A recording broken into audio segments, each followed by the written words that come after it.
कभी कभी हमारी जिंदगी में एक ऐसा मोड़ आता है जब हमारा दिल अल्लाह की याद से गाफिल होने लगता है। नमाज में वो पहले जैसा सुकून नहीं मिलता, कुरान की तलावत में दिल नहीं लगता और दुनिया की रंगीनियां हमें अपनी तरफ खींचने लगती हैं।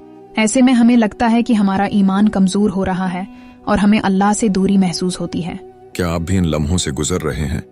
क्या आप अपने ईमान की तजदीद करना चाहते हैं? उम्र एक ऐसा ही नौजवान था जिसने अपनी जिंदगी का बेशतर हिस्सा दीन से लगाव में गुजारा था। वो हर नमाज वक्त पर पढ़ता, कुरान की तालीमात पर अमल करता और नेकी के कामों में पेश पेश रहता था। मगर वक्त के साथ दुनियावी मसरूफियात ने उसे घेर लिया। कॉलेज के बाद नौकरी, दोस्तों के साथ महफिलें और सोशल मीडिया का बढ़ता इस्तेमाल, धीरे धीरे उसकी नमाजें कज़ा होने लगे और कुरान गर्द आलूद होने लगा। उम्र को अंदर ही अंदर एहसास था कि वो अल्लाह से दूर हो रहा है, मगर उसे समझ नहीं आ रहा था कि वो अपने ईमान की तजदीद कैसे करे। एक रात वो बहुत बेचैन था। उसे अपने माजी की वो पुरस्कून जिंदगी याद आई जब उसका दिल अल्लाह के नूर से मनव्वर था। उसने सोचा, मुझे दोबारा अल्लाह के करीब जाना है, मगर आगाज कहाँ से करूं? उसी रात उसने वजू किया और तहज्जुद के लिए खड़ा हो गया। कई सालों बाद उसने ऐसी नमाज पढ़ी जिसमें उसका दिल रो रहा था। उसने अल्लाह से मुआफी मांगी और दुआ की कि वो उसे दोबारा अपने रास्ते पर ले आए। उस लम्हे उसे एक हदीस याद आई, बेशक ईमान तुम्हारे दिलों में ऐसे पुराना हो जाता है जैसे कपड़ा पुराना हो जाता है, तो अल्लाह ताली से दुआ करो कि वो तुम्हारे दिलों में ईमान को ताज़ा रखे। हाकिम। ये हदीस सुनकर उम्र को इत्मीनान हुआ।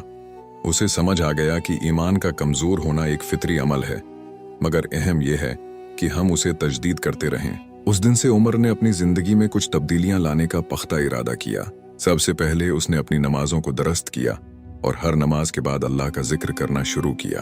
उसने रोज़ाना कुरान की एक आयत का तर्जमा पढ़ना शुरू किया ताकि उसका दिल कलाम इलाही से जुड़ा रहे। उसने अपनी सोहबत को बेहतर किया और ऐसे दोस्तों के साथ वक्त गुजारना शुरू किया जो उसे दीन की तरफ रागिब करते थे। उसने सोशल मीडिया का इस्तेमाल कम कर दिया और अपना फारिग वक्त दीनी लेक्चर्स सुनने और इस्लामी किताबें पढ़ने में सिर्फ किया। आहिस्ता आहिस्ता उमर ने महसूस किया कि उसका ईमान दोबारा से मजबूत हो रहा है।